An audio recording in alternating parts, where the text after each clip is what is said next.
सत्य। स्वामी विवेकानंद बचपन से ही बुद्धिमान छात्र थे। उनके तेज दिमाग और प्रभावशाली बातों की वजह से सभी उनकी तरफ खींचे चले जाते थे।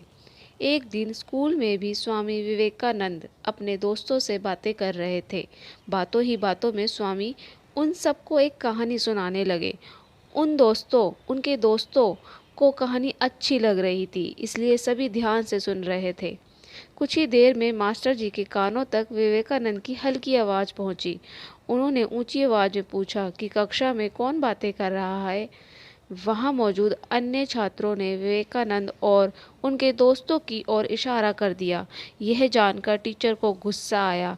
उन्होंने उन सभी को अपने पास बुलाया और पूछा कि मैं अभी क्या पढ़ा रहा था।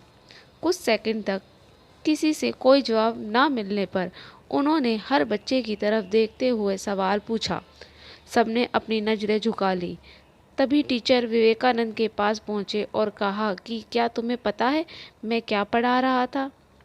उन्होंने मास्टर को सही जवाब दे दिया। तब टीचर को लगा कि इन सब बच्चों में से सिर्फ विवेकानंद ही ध्यान से पढ़ रहे थे, दूसरे बच्चे नहीं। ये सोचते ही मास्टर ने स्वामी के अलावा अन्य छात्रों को अपने अपने बेंच पर खड़े होने की सज़ा दे दी। सभी ने टीचर की बात मान ली और बेंच पर खड़े हो गए। कुछ ही देर में स्वामी विवेकानंद भी अपनी सीट में जाकर बेंच पर खड़े हो गए। स्वामी को बेंच पर खड़ा देखकर मास्टर ने कहा कि मैंने तुम्हें सज़ा नहीं दी, तुम बैठ जाओ।